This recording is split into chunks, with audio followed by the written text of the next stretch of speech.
What's up, everybody? Welcome back to the Grow Family Network. If you're new to the channel, then thanks for all the love. Thanks for subscribing to the channel. I still think it's going to be a great year. Still feeling it, still excited about it. Today what we're going to talk about is social distancing or plant spacing in a garden. And I'm going to decide to start right here since we got some little small plants to kind of let you figure out what I'm going to be talking about. And what I'm thinking is a lot of times when we plant, we find out, if you look at this bed, it's like we got so much space, and so we just go like throwing plants down. Now we do have what we call square foot gardening. I don't use that method because I kind of have a lot of space, but if you're like an apartment gardener or a small, a container gardener or a smaller backyard, then that may be the right thing for you. But I don't use any chemical fertilizers, so the square foot thing would kind of, maybe to me, it would stump my growth as just using regular organic fertilizers. I think you would need way more fertilizer for like the square foot method. But for this, you see, we have, I know these little vines are gonna trellis. These are just green beans that we just started back there from seed, and they're gonna go up and take over all that space that's in the back. But when we do plant things in here, we'll have to be cognizant of how close we put it. When I plant most of my plants out in the rows in the front yard, I usually do it on 2 feet spacing, and I'm going to show you why. And that's because my thought process is those little packets that say 12 inches or 18 inches, sometimes it's not right. I would rather you plant based off of your plant's full size and maturity than off looking at like smaller little plants. If you come in closer here, you'll see these plants are still touching, right? As the plant matures and gets bigger, when you first plant them, they look so far apart. And I'm going to show you how far this is apart. When you first plant them, this is 22 inches, so I'm almost close to my 24 inches. This is 22 inches apart, and you can see as this plant matures how big it's gotten. Now if I get disease, and it's the only reason that I believe in my plant spacing, if you get a disease on this eggplant or a pest on this eggplant like this, you see these things? They're just like, oh, once you lay this over here, they're like, oh, after I eat this one, I can eat this one. But if you see right here, this one, and this one shouldn't be as long, right? So I got this one, as you can see, if you can see down there, I got this one all the way to that 24 inches, that 2 feet apart. And you can see right here in the middle, I don't have any touching. So with this one, with this little pest, it can go from here to here easily because I'm helping it. And I'm not saying you can't fight the pest and there aren't things you can spray. I'm just saying if you're trying to go like totally organic, then plant spacing is going to be the best thing for you, because that little worm, unless it falls over here or jumps over here and holds on, it won't be able to get to this plant.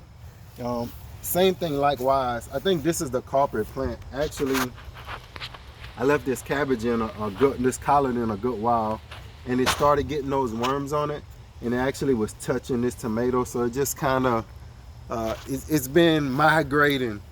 So it's kind of just like with the virus thing that we have going on now, is that these pests and things tend to migrate. So they're telling us 6 feet, stay 6 feet. And why is social distancing important, or plant spacing or plant distancing is important?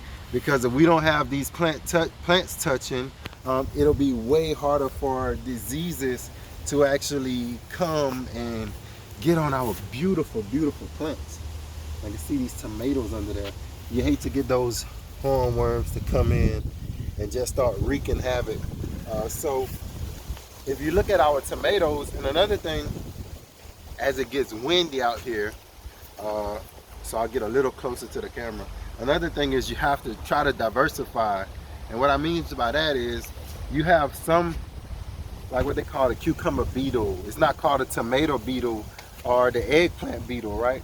So a lot of your things, if you can diversify and kind of mix in, then you won't get that huge problem of these little pests. So with this, with our cucumbers being on the edge of both of our beds, you can see our cucumber plants are 6 to 7 feet away from each other, which is cool. And just like our tomato plants here, I have our tomato plants and they're also 6-7 feet away from each other, even though we have the beds actually planted out to its full capacity.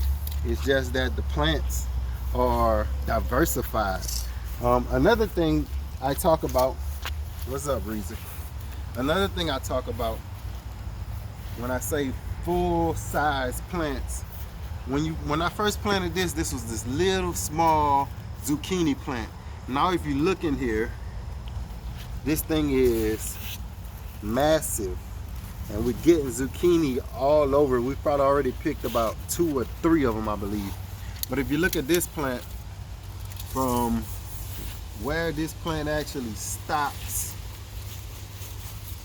here to over here is about 4 feet wide. So to have a real good spacing on this plant, on this zucchini plant, you'd have to actually, if this was an 8-foot type deal, all I really would plan in is 1 here and 1 here, and that way it'll be way easier for you to manage. But like I said, if you diversify it, you can pack in a few more things. So we've actually got a sunflower in here.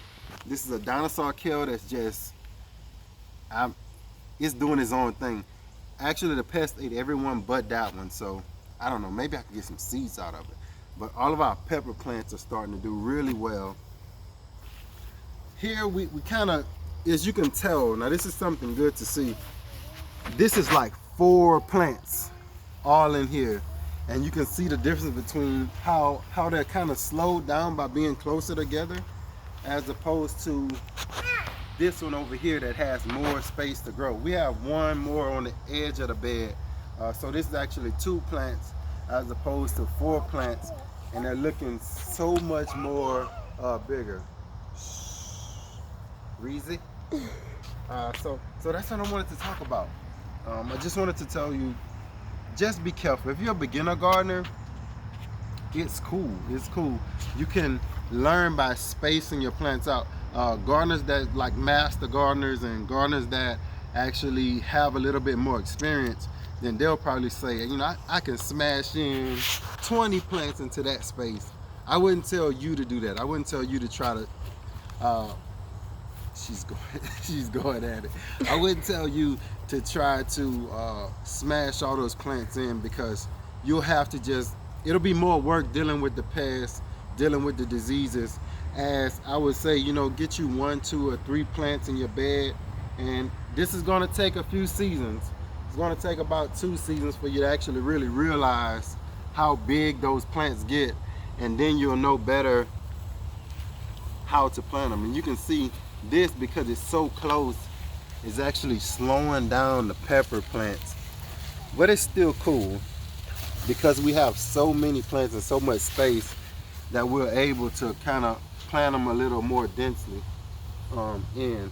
And same thing over here. If you walk here, this is just a weed. I think they call it dogweed or something. But if you look at how we got all these tomatoes in here, and then we kind of block it off with some peppers. Got another tomato, we block it off with peppers. Another tomato, we block it off with peppers, and then we have a cucumber running up the trellis. So that's how we actually can take, by diversifying is a way to actually space, where you can take plants in between, and that will separate plants that like just tomatoes, and pests that like just tomatoes, and pests that just like pepper plants and don't like tomatoes. So that's a way to space out your garden as well. So I think that's good. I think I got the point across, what I was trying to get across on plant spacing before Reezy came out. You want to say hello to everybody? Yeah. Say hello. Hello. Say grow. You want to say, let me stop. Thank y'all for watching the Grow Family Network. And as always, grow. All right.